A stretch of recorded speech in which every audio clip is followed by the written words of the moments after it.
button to push. One other button to push, and then we should be okay. Yeah, see, I know you didn't start or shut down normally, but that wasn't my fault. I'm sorry, I'm talking to the computer. It's telling me that it didn't shut down normally, and I was completely aware of that, but... But thanks for sharing. Right. So, anyway, so how was everybody's weekend? Interesting. Yeah. Interesting. Yep. We had in concert at Lifebridge on Saturday night. That was fun. How did that? It went well? It did. Good. Yep. And to that end, Anna Sheets contacted me about computers coming back It's out of now. dark mode.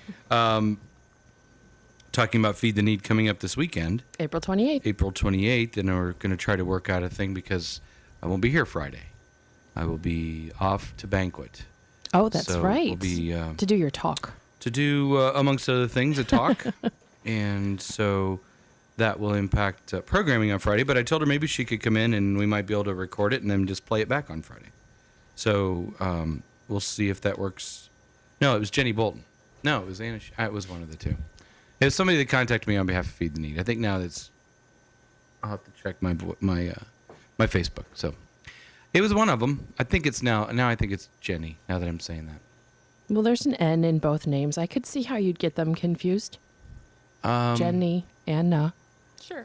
Well, and they're both associated with Feed the Need. Both associated with Feed the Need, right. But anyway, I said maybe if someone could come in Thursday, we'd record it off air and then play it back on Friday. Sure. So we'd have something going on Friday, even without actually being here. Kind of, that's a planning ahead thing. That I'm a little nervous about I know, that. That's kind of shocking. But we'll see if that works out. We'll see what happens with that. And but that's coming up next Saturday, right? Mm-hmm. The 28th. Now and I don't know if I said this, but the sort of irony, I think this is irony. Last year I promoted Feed the Need as being a Saturday event, and it was really a Friday event.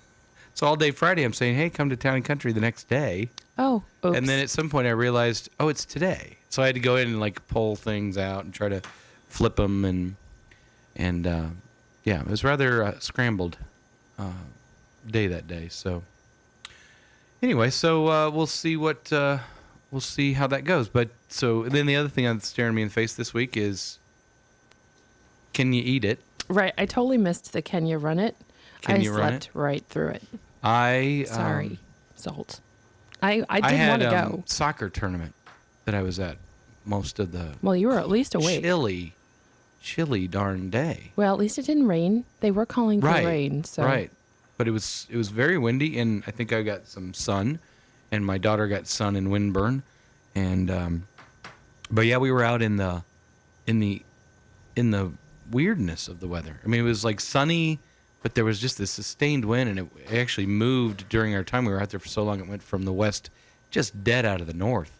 Got very, very chilly. So, but the nice thing was it didn't. I felt no need to cut my grass.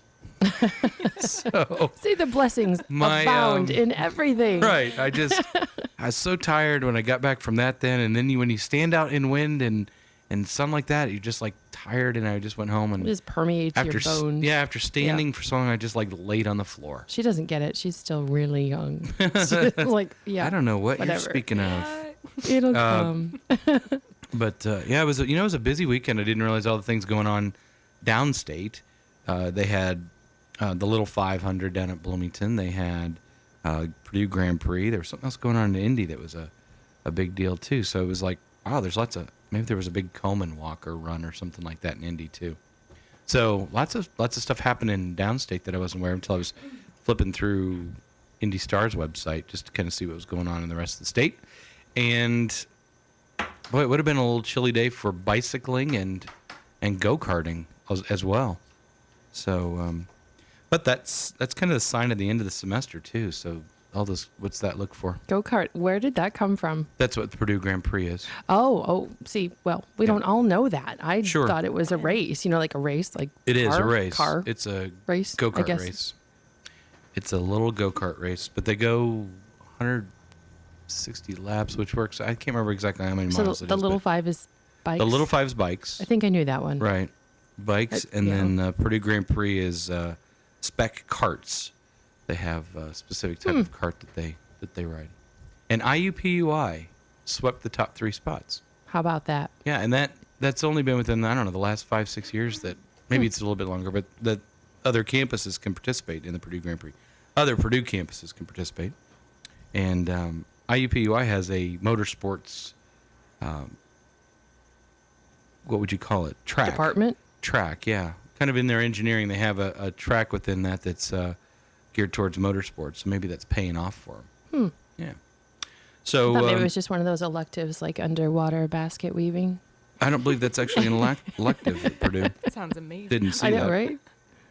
But no, It's an interesting motorsports is visual. actually a division within the school of, the engineering program down at IUPUI, which was something I was working on trying to get started a few years back when I was at Purdue, because there's a Motorsports? glut of motorsport industry in Indianapolis, and you'd be surprised how many jobs and the diversity of jobs in the motorsports industry. And with there's a little town called Brownsburg. I don't know if you're familiar with it, just this side of Indy as you're going down 65. It sits sort of north and west. But they made a very aggressive play towards race programs 10 years ago, maybe not quite 10 years ago. And now they are the home of several big NHRA drag race teams. That's like the big national, big, crazy, expensive, fast, quarter mile little run things. They've got those super stocks and they have the funny cars and the top fuelers and all those different things. But they've gone and they've built massive shops in Brownsburg. So it was pretty. The state passed some legislation to allow what would be tax benefit to moving like tech companies like that, and then Brownsburg set up a whole park, and so now you've got all these different motorsports based industries right there. So You know what fascinates me? What? no, The fact that you have all of this knowledge just stored in your brain. Just Like, thinking I'm that. just like, Really? wow, I have no room for that kind of stuff. it was My cup overfloweth. it was an essential other part of my things. life at one point. As I said, I was actually working on developing a motorsports research program at Purdue, and had several people. There's a guy that owns a Purdue grad that owns he used to. I don't know if he still does, but he owns a place called Salem Speedway, which is a high bank short track down in Salem, Indiana.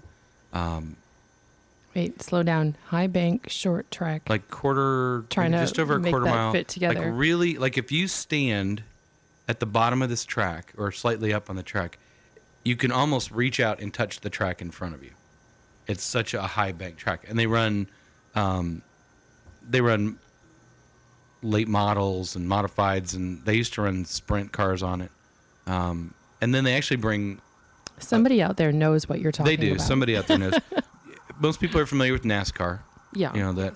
Well, there's a subdivision of subdivision of NASCAR that's called ARCA, and they run at this track, which is crazy to see those big cars run on a high bank track. It's almost just a demolition fest Oh, of fun. yeah. So anyway, yeah. So he was involved, and he brought to the table a company that another Purdue grad was related with, that or owned or worked with, that did asphalt and road, not road stuff, but surface type things, which was an important thing as part of the research thing. Purdue has a big civil program, so here's an opportunity to tie that into track development and different things. Anyway, so it was pretty. I spent a lot of time in it and worked with the people at the Indy 500, the Indianapolis Motor Speedway, and some race teams and such, just to try to put together the concept. And unfortunately, just sort of ran out of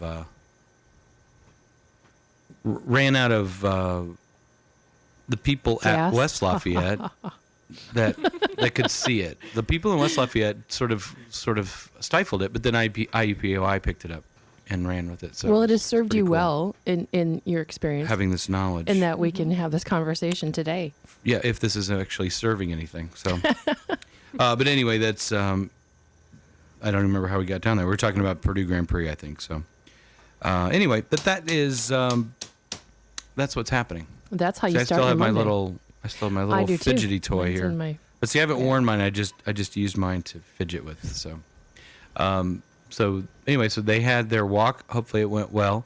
And on that's the Kenya Dig It group they had the Kenya Run It tomorrow's the Can You Eat It at Qdoba. Got my little certificate. I have to go there tomorrow and eat. Where is eat this for the place? cause. I've honestly It's never. right next to. heard of It's in it. that same little plaza where there's a Panera and Oh, Jenny Craig and just kind of an interesting There's a mix.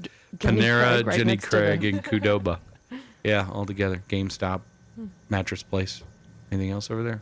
No, I think that's That's it. it. I think I got them all. hair named. cuttery. There's a hair cuttery over there I think it's in the other building. next to Panera. Yeah, it's over there, or some kind of a hair place. Maybe it's not hair cuttery. I think it's Jenny Craig right next to Panera. I don't think they cut hair there. Unless you're really There is trying a to hair, shed weight. There's a hair place. Got to make weight this week. Gonna cut my hair.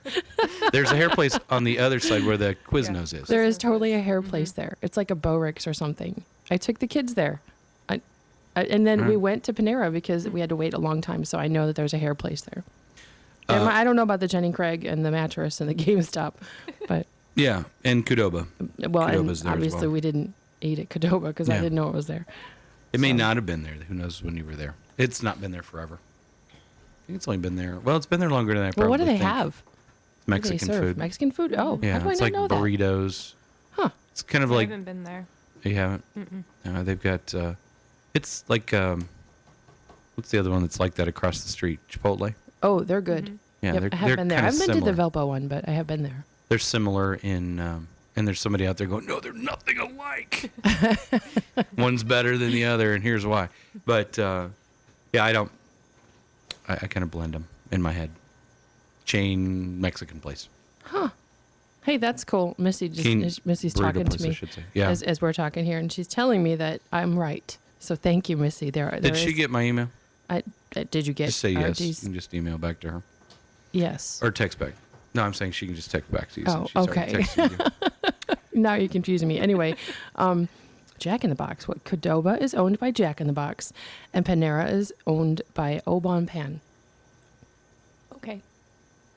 Jack in the Box, I don't know. Obon Pan is Jack in the Box, you don't know? No. Holy mackerel! I do, but I've never been to one. They are like, I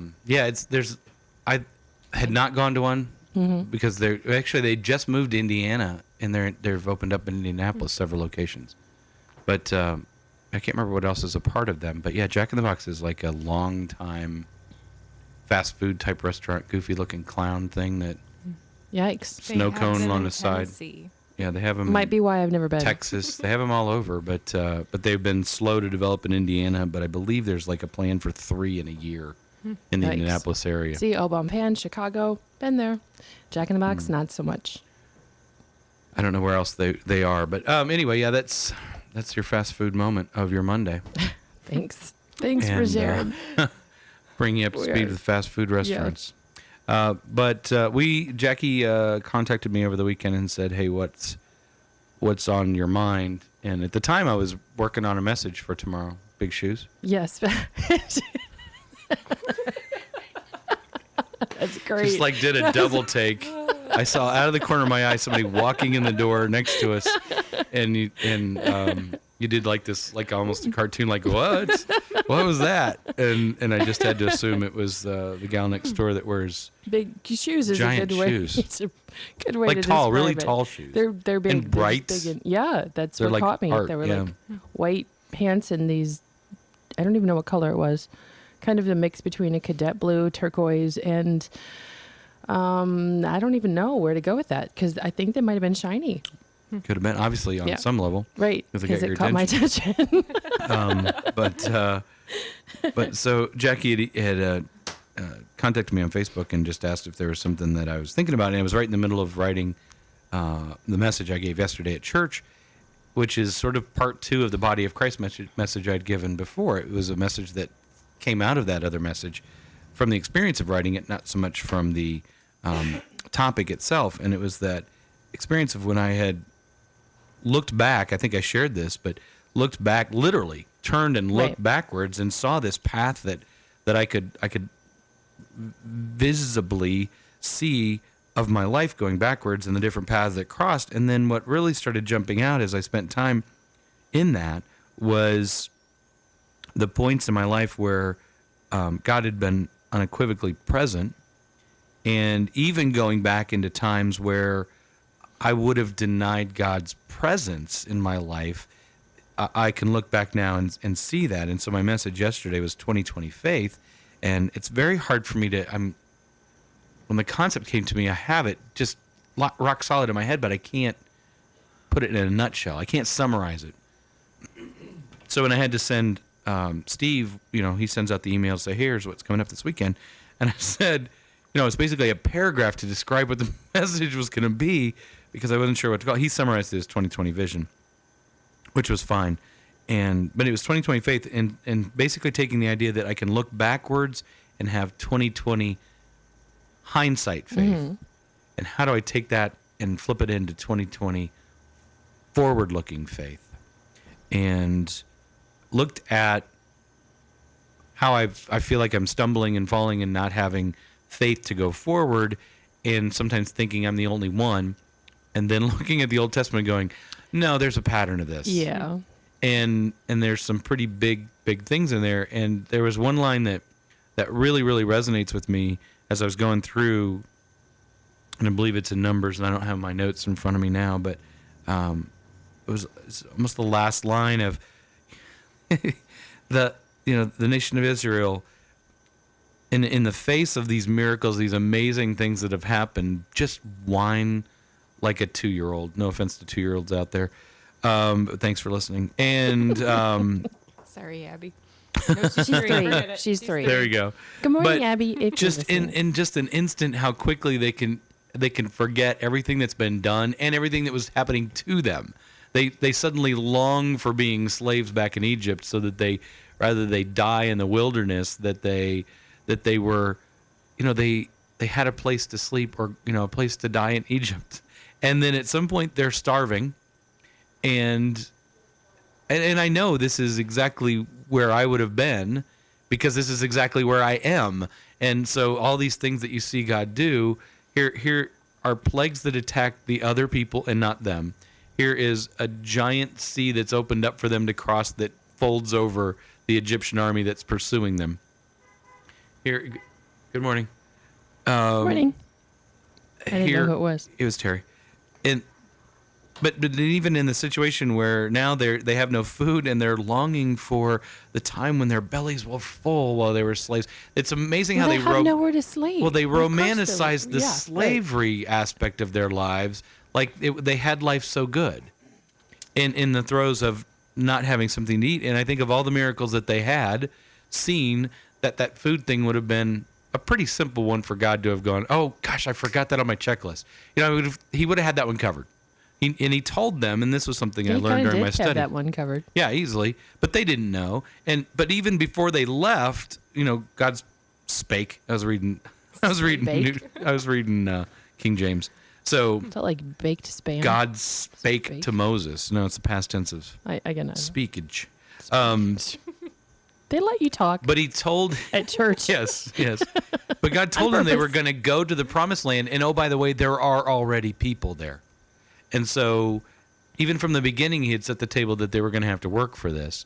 And so now they're in the wilderness, and the army comes after them, and they flip out about that. And then they're hungry, and they flip out about that. And the line I'm trying to get to is that God would provide this manna even for those that didn't follow his commandments, or his commands, his law, didn't follow his law. And I just thought, wow, how big is that? I mean, he already knows there's people that aren't going to do what he's going to tell them to do, and he's going to provide for them anyway. He's going to provide enough for everybody every day, and a double portion on Fridays. Mm-hmm. So I just thought that I know I mess up. I know I'm weak in this, and I'm frustrated that I can't look forward with more comfort and faith. And I don't deny the impact that God's had on my life, the miracles, but I haven't had that visible cloud of, guiding me. I often ask for it. It's like, God, if you could just put that cloud out in front of me and just sort of guide me where you want me, wouldn't that make just life a little bit easier? Know you're there. Know you're leading me and I'm going the right way. And then, flip behind me when the enemies get behind me, a big pillar of fire by night so I could warm myself and be lit. Read by the light of God. Just read whatever. Your Kindle. Right, exactly. Kindle. But anyway, so that last line that he sort of throws in there, which it just amazed me. Just he already knew they were gonna fail. Basically, they were gonna give up on him, but he was still gonna provide for him anyway. And so that was sort of the crux of the message, that even in that compressed period of time, that's not an extended period of time that they get out of Egypt and they first get to the promised land. And you're marching 1 million people plus. So, but it wasn't the 40 years before they got there initially. It was, I also like the fact that he took them a long way around. That the Bible even says that, there was a shorter way, but we're going to take you this way. We're going to take you through the Red Sea, which isn't even an option for most people. But again, he was just trying to prove out who he was, and yet we still, and I'll lump myself into the we still go, oh God, look at my current situation, and I'm all broken down by it. Mm-hmm. So anyway, so that's why I sort of tossed towards Jackie in the middle of my study and trying to write this Saturday evening, whenever I replied. I can't remember when it was. And where did that send you then in your poking around in the Old Testament? The wilderness. The wilderness.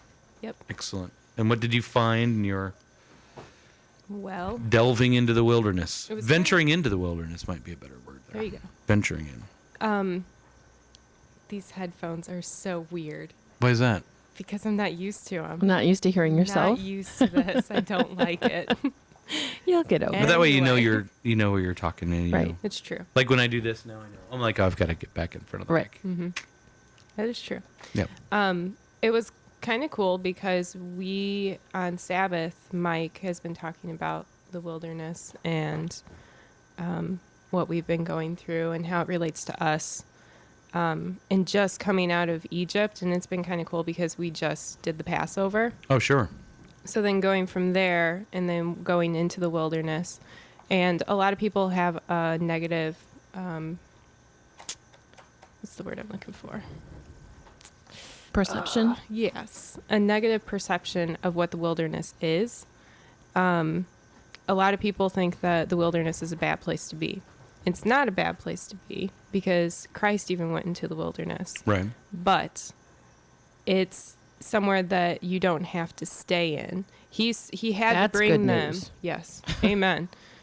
He had to bring us in the wilderness, but the Israelites chose to stay in the wilderness because they didn't want to obey him. Mm-hmm. And I feel like a lot of us today do the same thing. We long for Egypt. We long to go back. Right. So we just kind of stay in one place, and we don't have to, but we end up doing that.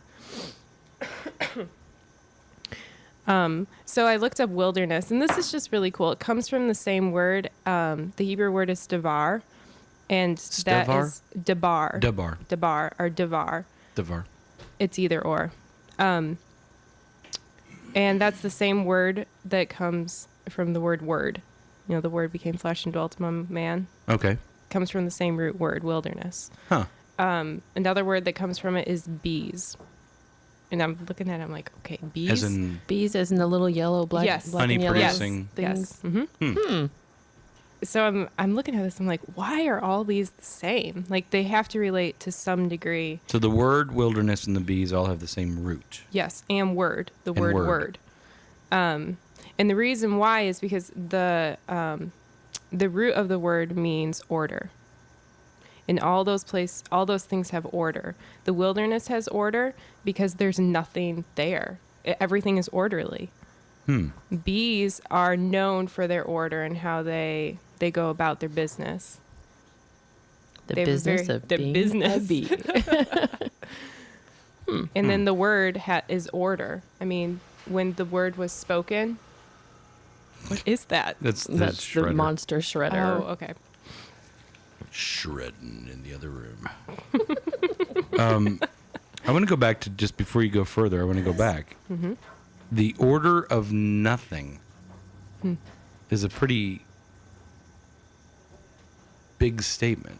So there was nothing, so that the lack of something made it orderly. Mm-hmm. That's what you were saying about the wilderness? Yep. When we talk about the wilderness, is there a defined description of what the wilderness is? I mean, we could probably look at a bunch of different topography, whatever it might be, layers of the land, and what would qualify as wilderness versus like a desert or a Away from woodsy the area. city. Yeah. So just Away something from the away city. from the fortified areas that they're in. Yep. Oh, that makes sense. Which is really cool because then I started thinking about it, and I have made the connection before, but it just kind of reinforced it with me, was that's why we are to go and celebrate the Feast of Sukkot, or the Feast of Tabernacles, once a year, is to remember their time in the wilderness. So we are supposed to go out into the wilderness, and we're supposed to celebrate this for a whole week. And from my personal experience, every single time I've done this, the Lord just shows me so much, because I'm out in the open. I'm away from the hustle and bustle of Where do you things. go? I mean, you literally go out. We've gone different places before. We've done it in our backyard too. Oh, okay. You know, away from the house, so we're not in the house all the time. You stay in tents? Yes. Okay. Yep. Oh, do you build a little mini tabernacle? Well, we set up our tents. Oh, okay. I didn't know if you One of these years, we are actually going to build our own tabernacle, but I haven't done that yet. We're just doing the tent thing. Yeah, that'd be an undertaking. Yeah, I think it'd be cool though. Yeah, I would think so. It'd be fun, especially. That's what I was with trying the to figure family. out, if that tabernacle that they had set up at Saddleback was like a moving museum, kind of like they do with different, exhibition type things where they'll take them to different places, because they only had it set up at Saddleback for a few weeks. And so I don't know if there's other churches then that sponsor it where they have big campuses where they can set it up, because I believe it's a full scale replication. What's the Yeah. Is that the word? I think so. Something Isn't that, like- that's a word, right? It is a Right, yeah, word. okay. I'm just Yeah. trying to figure out if it's, like, I'm worried if it's the right tense. But it would be neat to go see that, like to be able to walk through it. And they had audio tours or self-guided tours that you could take, or a tour guided tour. I have to look into that. That was a little redundant. what Just a little. A tour guided tour. versus a self-guided tour. Okay. All right. But yeah, I'm sorry, cut you off there, because I think the other thing about it, in your head you have that this is a big thing, but as I was reading it the other day, like all the different things that have these, is the word staves, like rods just built into them so they can just pick up and go. So now I'm kind of going on. Hey, good morning, Don. But Don joined us at church yesterday, and we had lunch. Tiny brought him out yesterday. Cool. Wait, where'd you eat? We actually came back and ate here Oh. because I was looking for soup, so I had the bird. But okay, I'll let you finish this thought, and I'll come back to it. So we have our wilderness is just anything outside of the fortified areas of the countries city at living. that point. Yeah. Okay, because and this was, as I was reading this weekend, it really stood out to me that Pharaoh had said, well, they wanted to go 3 days away. And he said, well, just go outside. And I couldn't understand why there would have been, in his mind, a distinction that would have been okay. Maybe that was wilderness enough for him. They felt they needed to go the 3 days. And I don't know how long that journey would have been back to, what was Midian? Is that where Where the Israel? where Wait. Sinai where was? Jethro Yeah, was? Jethro Yes. was. Is that Midian? Yep. So I didn't know if that was a 3-day journey or if it was a longer journey, but I didn't know what the 3-day journey was. And is that pertinent to, like, as you're saying, sometimes you go to your backyard, sometimes you go someplace else. Is that 3 days into the wilderness, like more wildernessy, so that they get further out, or is that, is that something that came up in your study? It's not really something that came up in my Okay. study. Just I just wasn't because sure.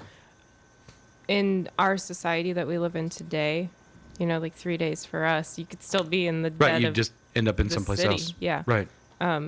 I think the important thing is to get out in the middle of nowhere, and they had to go 3 days in order to do that. I gotcha. And that's where Mount Sinai was. Right. And that is the same for us. When we go out in the wilderness, when we feel like we're all alone, he's still there. And that's when he teaches us, at least in my experience, he teaches me a lot, because I'm not surrounded by other people influencing my opinion. It's just him, and it's just his commandments and his laws. And I get a better perspective of what I'm supposed to be doing. Right. And then so I'm refreshed, and I know every year that we've done Sukkot, the Lord has really always shown me at the very end. Like, so I've had this whole week of just meditating on him and kind of I don't know the word. Refocusing. Yeah, refocusing on what he Calculating. needs. Yeah, there you go. Refueling up now.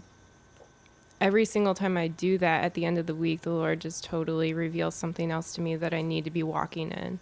And this past one was my Hebrew stuff that he really wanted me to go forth and start sharing it. And look what happened. definitely has done that Look more what than happened. I thought he was going to. Who's So the think? Okay, so as you're saying, so the wilderness, bees, and the word all come from the same root, and you were going to dig more into wilderness. Is that where you were going? yeah. Okay. There's this, I do a lot of study through Jeff Benner. He goes back to the root words and the studies and the picture form. And one of the things that there's a paragraph I really like. He says, God is the God of order and a place of order. The wilderness is the best place to learn about who and what God is. Even Yeshua knew this. Because when he went out and Mike Slager does a really good job painting the picture for me and what a wilderness is. When you go out into the wilderness, you can see from all the way around you. And you were talking about 20/20 vision. When you go out in the wilderness, you can turn around and see anybody coming for you. You can see the enemy. And when Christ, Yeshua, went out into the wilderness, he was tempted by the enemy, but he knew where the enemy was coming from. And that's the same with us, is sometimes we feel like the enemy is just so beating down on us when we're in that wilderness experience. But what we need to realize is we know when he's coming and he's attacking us.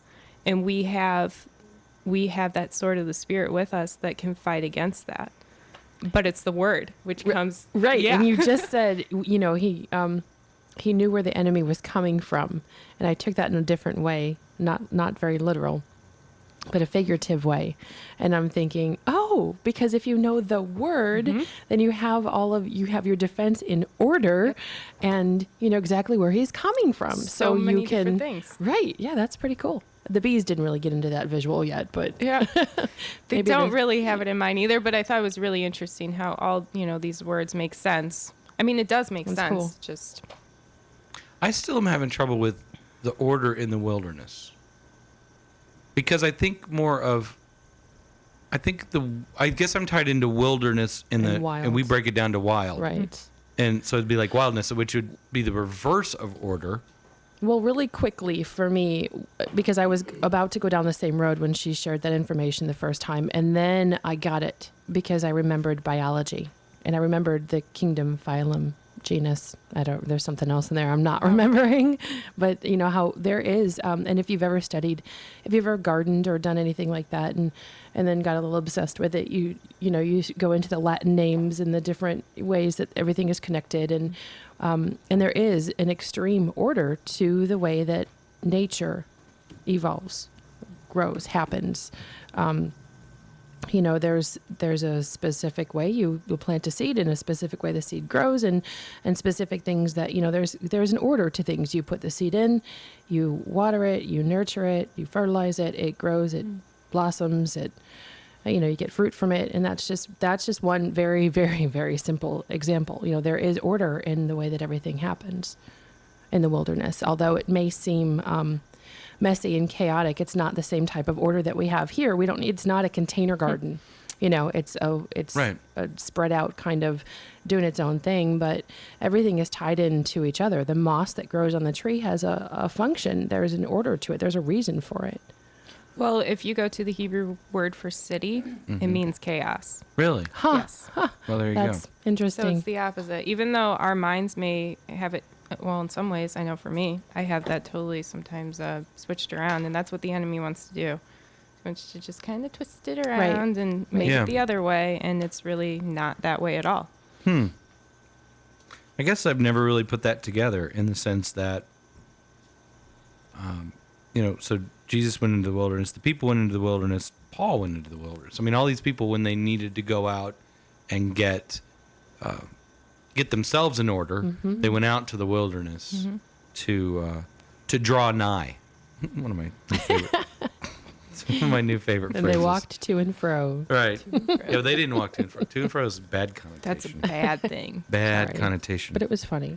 It was, but drawing nigh, that was. I start to see that all over the place now. But okay, so now then, I guess that even makes sense then that God brought them back out to the wilderness to get them in order to bring them back into the promised land.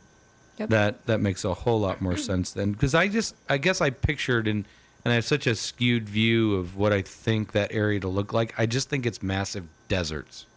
I don't think of there being, and again, I think of a wilderness area as being more, like you said, floral and fauna type stuff. There's more of a variety. There may be desolate areas, but there's lush areas as well. It's just sort of wild. Like I said, I guess I can't shake that word out of the word that we use for it. So, Well, even in the desert, there's order. There has to be. I would assume that there would have to be even more order for survival. oh, I don't. No, I'm sorry. I'm not discounting that. I just think that wilderness image for me is more just downtrodden and desert and desolate, I guess, is where I'm going.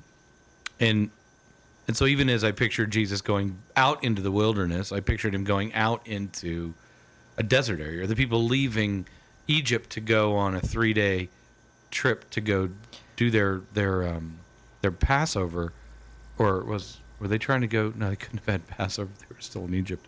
They were going to do their whatever it was they said. They were going to go honor God. They were going to go sacrifice and do all the things that they needed to do, and they needed to take a 3-day journey. So, I guess it's just I'm trying to repaint a picture in my head for a word that's been in my head for 40 years. So, having trouble with that, sir. Recalculating. Hey. There you go. All right.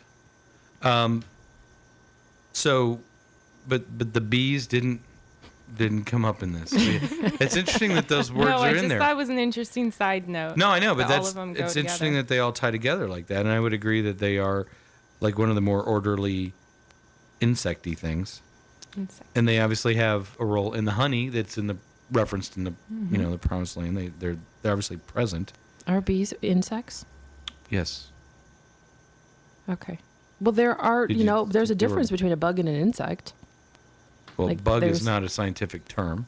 Well, all right, then there's another word for it. Not everything that is a little creepy crawly is Like an insect. yeah, spiders are not insects, but yes, a bee is an insect. It meets all the criteria. Okay. Falls under that Just checking. orderly thing that you were talking about earlier. Everything falls into order. They fall into Okay. that You know, insectia thing. as I was studying the wilderness and us going out into the wilderness and what that means for us as people, there's nothingness. So that means that we have to rely on Yahweh for all of our support. And I think that's the main thing that he was trying to teach them as they went out. And because they kept disobeying, he said, okay, fine, you're going to be here for a longer period of time. And that is in reference in my life, so many reasons, is because when we choose to disobey him, he has to choose to keep us in the wilderness until we kind of change our thinking on it. You know Until we what? get in Wait, order. He Yeah. doesn't have And to in choose line. that. He does choose that because he loves us Yeah. so much. Yeah. And that Yeah. it gives hope to me. I mean, it's like, oh man, I got to be in the wilderness even longer than, for something that I'm struggling with. But through that all, and you brought this out, RG, is that even through that all, he still provided the manna for them. Right. He Didn't abandon them. No, he didn't. It was Even though they he, felt He had a abandoned. plan, right? I mean, Right. he basically walked him back out. And I guess what's interesting to me is I was reading through this again, preparing for this study. So you had the 10 that came back that basically made up a story. It is the way I read the Bible is that they created a story that was going to rile up in the majority the opinion that they shouldn't go in and have this battle. Oh, Which- the 12 spies? Yeah, the 10 that came back, and that's what irritated God the most was that they basically lied about their report. You had 2 that came back and said, Did they lie we could- about it? yeah, because they said that they were like grasshoppers, and they were big people, but they weren't like 30-foot tall people, and I mean, so there was there was a line there that they kind of overdid the way I read it, and because it said they brought back an evil report, and that they made up. There was where I was reading it, they made up something about it in order to, convince the people not to follow. They were embellishing. That wasn't a word, at least in my my translation. Maybe that's in the message. No, I wasn't saying it was in. Never mind, I'm not talking. No, that's fine.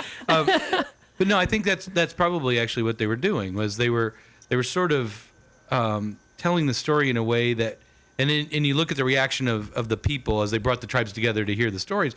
They're like, oh well, we can't do that. Oh, why would God bring us here to slay us? And same sort of thing again. Going on, at some point, eventually just goes, okay, enough. All right, we're just going to send you back out, and everybody over 20, you're never going to see this. Everybody under 20, you got a chance. Except Joshua and Caleb. Except Joshua and Caleb, who even in the throes of that said, no, really, we can do this. We got God on our side. Which is what they were but even in that, they still had to go through the 40 years of wilderness because everybody else, and sometimes the sins of other people do affect us to where we have to stay in those wilderness experiences. But through that, we still have the hope, and He's still with us. So, yeah, that is that's very true, and how discouraging. Well, and even Moses then at that point. I mean, when does Moses know he's not going in? And he's still got to, and it's the rock incident. Oh, okay. He hits it instead of speaking to it. That's right. So it's at some point during the wilderness experience. I don't think it tells you what year. Right, in the mix. Mm-hmm. There's another thought that just skipped out of my head. Something along those lines, and tapping this pin isn't helping. They had to go in. They came back out. Oh, I loved it. And I shared this image with the people. And this is what's crazy about this whole thing. The literal fruits of their labor that they brought out to show how bountiful this land is was still not enough for them to go, hey, maybe this is worth the fight. I mean, they came through the wilderness to get to this spot. And now they're being sent back out into that wilderness. And you would think, knowing here's your two options, we can go back out here, and oh, by the way, now we're going to die out here, or we could fight the battle that God's already laid out for us. And as I shared, I didn't catch this early in my reading, and now as I'm a little more cognitive, I'm paying more attention to it. But the cluster of grapes that they brought out had to be carried by two people on a rod with two people carrying it out. That's pretty cool. That is amazing, and I think impossible to comprehend. Grapes. Yeah, and so it's like you have pictures of like people carrying like animals on those rods, as they're taking them off to some sort of a feast or something. This is a cluster of grapes that they had to carry out along with pomegranates and figs, and that's the way it's kind of throws it in. There's like heavy. Mike Slager, he read, and I don't know who it is. Someone says that it's the size, the cluster of grapes is the size of a Volkswagen. That's how and it's like, yeah, that's right. Yeah, it's but that's how he, just to get us to think about how big they were. Right. Two people had to carry them. You put this cluster of grapes on a stave or rod, and you carried it between two guys. I said, I've never gone to the store and felt the need to have two people help me carry grapes to the counter. I can't even imagine one cluster of grapes and that not being so inspiring. And they came back saying, oh my gosh, this land is amazing. Yeah. It flows with milk and honey. And look at these grapes and pomegranates and figs. But there's these people already there. And I was reading, I'm like, were you not paying attention when he mentioned that at the very beginning? Before we start the trip, Moses says, we're going to this land that's occupied by these people, but it won't be a problem. We've got this. God's got this. Everything's. And so again, that's sort of that's the whole pretense of the message that I gave yesterday. It was just like, even in that, even when you can absolutely see the reward God has before you, you still get sort of knocked off stride because you'll look at the other stuff. And it jumps ahead to when Peter steps off the boat and says, God, if it's you, call me out. And he steps off the boat, and he's walking on water. When he's focused on Jesus, when he's focused on where he's supposed to be focused, he's doing it. And then as soon as he lets himself get distracted by the wind and the waves and the things around him, the world, then that's when it goes bad on him. And even in that, Jesus reaches down to save him. And so that's why I say that's where I'm so frustrated. And that's why yesterday's message was so like real for me. And like, as I tell people, if it was not good for anybody, it was good for me. And it was a good study to go through, and just the continual pointing out of God saying, really, when are you going to get this? I've got it. Focus on what I need you to focus on, not on the stuff that, I've gotten taken care of already. Well, that's our humanity. Who of us can honestly say that they've not experienced that feeling? I don't know anybody who, if they're being honest, can't acknowledge, admit, and relate to that experience. And I think that's what is such an amazing picture. And it helps me to understand on a deeper level why it needs to be, why he desires and wants that. It's an intimate relationship. It's not just, oh, I'm going to punch a clock on Sunday. Oh, I'm going to do this service project. Oh, I'm going to show up in the morning and talk about what I read. It really is an intimate relationship that he wants with us, and he shows us that over and over again in so many different ways. Because of our humanity, we need to see that over and over and over again. We need to be reminded that, hey, you know what, you're probably gonna get a little distracted. There might be something shiny off to the right. Even though I'm telling you to do this, you might get a little distracted by that noise over on the left, but this is the way. Yep. Right. And that was my point. In my own life, I can look back and see where he's had that impact. And now again, we get more into the Word and we learn what God's thoughts are, and that prayer of what's your will. Well, his will is to have faith. It's to know that he's got it, and just right, work through it. You're listening to WITW 93.5 LPFM Valparaiso, and we do actually need to be wrapping up here just a little bit. But Jackie dove into a book, so we'll let her go down that whatever just tripped in her mind to share there. Hold on. Yeah, holding.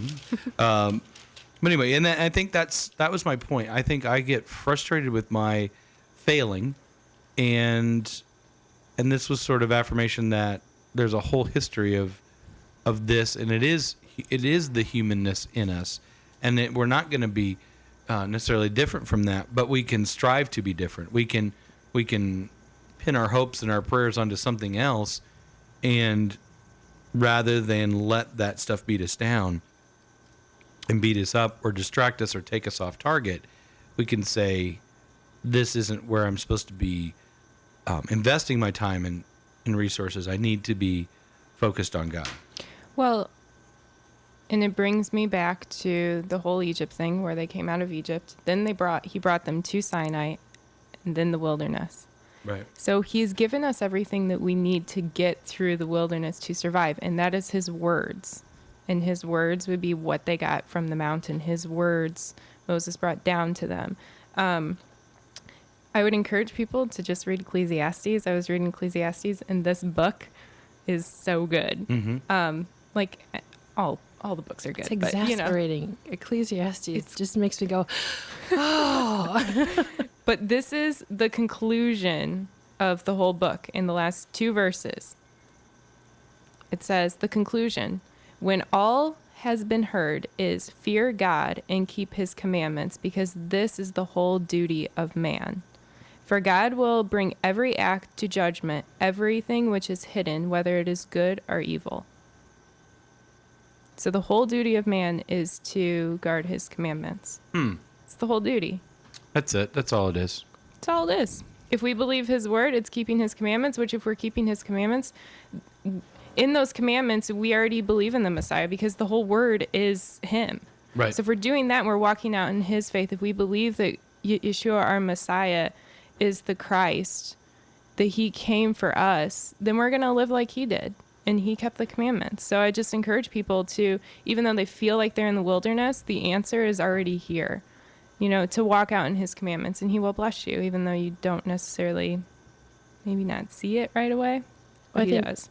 I think it's important to note that there is that humanity factor. So, you know, we do get distracted and we do emote and feel and Yahweh knows that.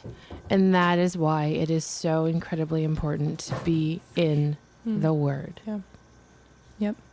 Can I read this blessing? Please. Okay. You going to read it in Hebrew? No. Oh, darn. I'm not. I don't have that in front of me. It's the Aaronic blessing that Aaron gives, or Moses gives to the people, I think. It's Numbers 6:24 and through 26. The Lord bless you and keep you. The Lord make his face to shine upon you and to be gracious to you. The Lord lift up his countenance upon you and give you peace. Now, as I was looking at this, Jeff Benner goes through the more, that's in our English Bibles. That's very abstract, a lot of abstract thought. I mean, it's gorgeous. I love it. It just, every single time I hear it, it's like, oh, just so, it does something to you. He has another feels like one. a blessing. Yes. Yeah. Well, he has another one. And this is, Brad Scott mentioned this when he came in on Wednesday, is that our translations aren't necessarily wrong. They're just a little downstream. That's all it is. So if we understand the original, we'll understand the ones in our Bibles a little better. And this is the one that is a little more, like you can feel, touch, and, you know, and it's so cool. It says, Yahweh will kneel before you presenting gifts, and he will guard you with a hedge of protection. Yahweh will illuminate the wholeness of his being toward you, bringing order, and he will provide you with love, sustenance, and friendship. Yahweh will lift up the wholeness of his being and look upon you, and he will set in place all you need to be whole and complete. Cool. Yeah. Yeah, quite familiar with the other version, not so much with that version, that more rooted Yeah. origin And of both are just so good. But when I read that, I'm like, you know, all I could do last night was just sit on my bed and just cry because, you know, he has given us everything that we need to be whole and complete. And so many times we say to ourselves that we can do our own thing. And in some ways, that's us wanting to go back to Egypt because we want to be free from, you know, to do our own thing, to, you know, whatever. Right. And Over he longs for, romanticize what we imagine it was, or what we could thought be. it could be. Yeah. What we think it can be. Yeah. Yeah. Well, and I think the other thing of just, and I'd almost have to listen to him back to back again. The translated version that I'm more familiar with is more of a passive sort of feel to it. You know, may the Lord. And the other is more outwardly reaching by God, and God coming to us and laying before us. I mean, it's a more. It continues to define, you know, God coming to us. And God providing for us actively, not just sort of waiting for us to come back around. He's constantly pursuing us, and it's us that's going the other way. And we have to flip back around that and understand There's all so that he's much providing, blessing. all that Yeah. he's- yeah, all that and he's there's putting so right in much front of blessing us. that we miss out on by Yeah. not, you know, following in his ways. Yeah, pretty amazing, pretty amazing. Well, thank you very much for picking up on that and sharing that with us. I'd like to actually go back over that again sometime because I Yeah. think that's pretty powerful. It is. As you know, but you could say that about a whole lot. A whole lot of stuff. I know. That's what I was thinking even as studying yesterday was, Right. where do I go with this? Right. Lord It's- will lead and direct. It's just amazing. At some point, I had to cut myself off when I was like getting ready for yesterday. I could have just like continued to show. Look how many times he does for us, and we're like a little kid. It's like sometimes we don't even say thanks. We just sort of grab and go, and yet Be still and know. right. But even when we do like have this big wow, thanks, we pray and we're thankful and we like, oh, like, what was it Numbers 15 is this song of celebration after they get through the Red Sea. I mean, the whole thing is just this. We're so thankful, and we've got this great God, and He's providing. And then in 16, they're whining again. It's like now we're starving, and it's just like, wow, I am that. that is me, you know, daily. And so, I don't know what that was. I don't either. I heard something, and I'm My like, phone. Oh. okay, it's a foreign Message received. Oh, okay. noise. But that's like I said, that's why this message just sort of, as someone said to me, they really needed to hear that yesterday, and I said, I did too. I mean, it was exactly. I was blessed to have God put that on me, that I could somehow get out. As hard as it was for me to describe it, I just had to. Well, so many share it. times when you're talking it through, it makes more sense. Even with me, when I start talking or teaching other people, it's like, oh, wait, that makes more sense to me now. It didn't make as much sense when I was studying it, but now it does. Fuller Right. picture. Yeah, exactly. Well, that's something worth saying. I think that, for me, when I was first learning, I wasn't taught to read it out loud. I wasn't taught to, the prayers that I was taught were not heartfelt. They were just rote, memorization and repetition. And so it was a very strange experience for me when I was being taught to read it out loud. I'm like, wait, what? I'm talking to myself. You're asking me to read to myself. I'm the You're only saying one there's something here. wrong with talking to yourself. Not at all. Not at all. Nope. But you're not No. talking to yourself. But you're not. Well, that's why I said I think it's important to make note. There are people out there who have not been taught that have not been given that permission or that whole it's okay. It's not only okay, it's good. Yeah. And I'd almost say necessary. Yep. So I just want to encourage folks to, talk to themselves a little more. Yeah. Indeed. Well, thank you, Jackie. You're welcome. Appreciate you sharing this morning as we learned a lot of bit about the wilderness and bees. Which are not Less A little about bit bees. about bees. Less about bees, more about the wilderness, and certainly more about the word, which is what we should be. Yep. So thanks for that.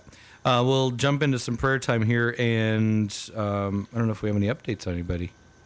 Anything we've heard from anybody we've been praying for? Update on Kiefer. She's still doing okay? Yep. She's doing good. She started going back to school part days. Okay. Wow. I don't know if this week she's going to try to do full days or not, but yeah, Wow. she's Awesome. been plugging along. Amazing. It's not easy for her. No, Right, gosh, no. Right. But she's making progress, which is Awesome. great. Yeah. Right. So Jose Burgos, who was in last week for Testimony Tuesday, his daughter is going into labor today. So Oh, we'll wow. pray for a quick and safe delivery for Christiana Murray. Okay. We'll do that. And speaking of Testimony Tuesday, I don't know that I've buttoned anybody up for tomorrow. Oh, Do we that have would be somebody? tomorrow. Right. Today's Uh-oh. Monday. Tomorrow's Tuesday. Yikes. I was thinking I had talked to somebody, but now I have forgotten who it was. Check your email. I'll have to check. Look around. I'll continue praying for Jim Norris as he's going through his process of treatment and such with the cancer and such that he's dealing with. I think, as I shared last week, the good news was that the real concerned one that they had was benign. Is that the right term? Mm-hmm. But there's still some other stuff that they're dealing with. I would continue to pray for Stella in her recovery. We haven't heard an update from her, but last we heard things were going well. She was bouncing along like a little 2-year-old should. And let's see, Tiny, who shared that we had been praying for, this issue that he had been having with his hip, and he said he feels like completely recovered from that. Just woke up one morning and realized he was walking without pain. It was like, wait a second, I just walked across the room and didn't have a lot of pain for it. There was a fair number of folks that came through the Emmaus walk this past weekend. In fact, Alan just walked by. I wanted to flag him down and see how that went for him. I know Cliff is going to be recovering today as he was driving back and forth over the weekend. Some long days, short nights for Cliff, but hopefully that was a recharging weekend for him as well. The many people that went through that, and then the Kairos Outdoors that took place this weekend too. Hopefully that was very uplifting for the women and the team that helped support that. Coming up this week, we have the men's banquet, the women's walk to Emmaus. I believe Michigan City's Kairos Inside is taking place this weekend. It's like the season of all things banquetish. So lots of that going on. Lots of hearts being opened up and warmed up or softened up, whatever it might take. Hopefully there's some solid moves on a personal level going on over the course of the next few weeks. Anything else that we need to remember from a prayer standpoint? Let's continue to pray for Todd's son, Brett. I'm not sure. I haven't been on Facebook. I don't know what the situation is or where he's at. So we'll just continue to lift Brett and Todd and his family up. All right. Sounds good. So do you want to start with this, Jackie, and then we'll. Sure. All right. Father Yahweh, I come before you and I ask that you would continue to feed us from your word, your manna, bread of life. Father, I ask that we would, that you would soften our hearts to receive the word, that we may do it, that we may walk in your ways. Father, I ask that if any of us feel like we are in the wilderness experience and all alone and constantly trying to fight the enemy, Father, I ask that you would just cause us to go in your word and to study it so that we may know how to fight back. Father, I pray that you would just continue to lead and guide us through this desert experience. Father, it's a picture of, this our earthly bodies, and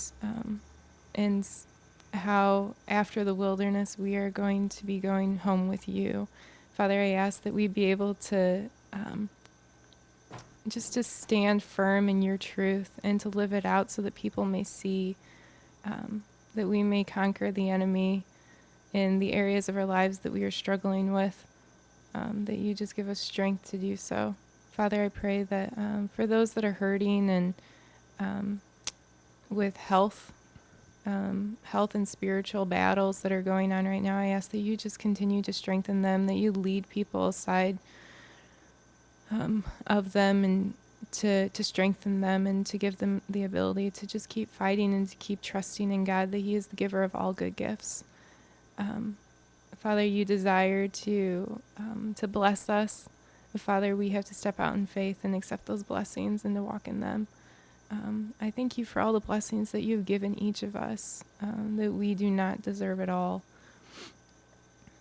Father, I just pray that we would be in your word and studying it and just seeing what the Lord has hidden, the hidden treasures that he has stored up in there for us to learn, that we just uncover them and just walk our lives out with joy and a peace that that people don't understand. It's foreign to them, but that we wouldn't care. It passes all understanding, because we believe in a God that has set us free from the law of sin and death. Father, I thank you so much for what you've done for us. In your name. Heavenly Father, thank you so very much for this day. Thank you. Thank you for the sunshine. Thank you for the bees. Thank you for our salvation. Thank you for the freedoms that you afford us, Lord. Thank you that we can come here today, that we can gather together and lift each other up and be edifying, hopefully, to those that are listening. I ask you, Lord, that you would take hold of this day, that you would take hold of our hearts, that you would show us today in a new way, that you would help us to hear you louder than before, to see you clearer than we have in the past. I pray today for a special blessing. We are grateful for the blessings that you've given us, that you've poured out upon us. But today I ask for a special blessing, Lord, that you would bless us by using us. In your Son's name, thank you.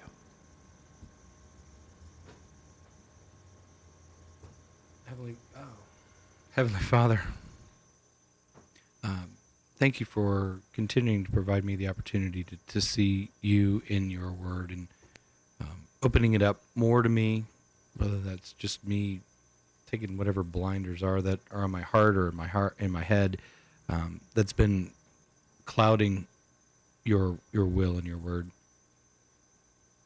I'm thankful that as you continue to let me peer a little deeper, it continues to let me know that you're faithful, and I'm so thankful that you haven't given up on me, even during those times where I've given up on you or fallen, stumbled, whatever it might be. You stay true, and I'm thankful for that. I pray this in your Son's name. Amen. Amen. Thank you all for coming in today. Thanks for listening, folks, and we'll be back tomorrow. With something. Something. Maybe this surviving. is kind of a scrambly week. Yeah. We may have some show on Friday. May not be. I'm not sure. We'll see. I'm just trying to figure out what.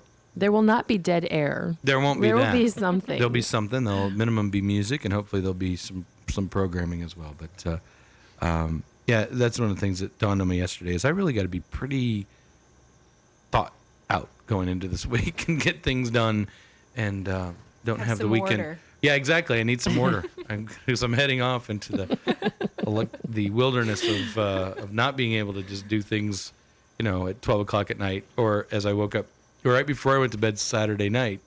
Actually, I was in bed, ready to go to sleep. I went to set my alarm and realized I hadn't done the log for Sunday. And Sunday, there's kind of, different programming every other day. So back up.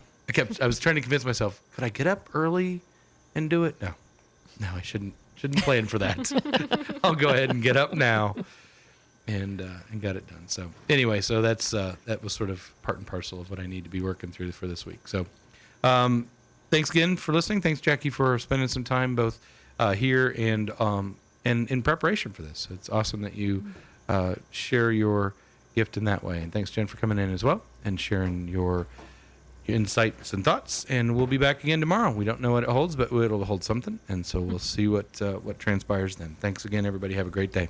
Happy Tuesday. Wait, it's Monday. Happy Monday. It's Tuesday. This time, this place is set apart. I stand amazed at who you are. I'm overcome by what you've done. Oh, I'm here right now. I'm reaching out. I lift your name above the doubt. This is my offering.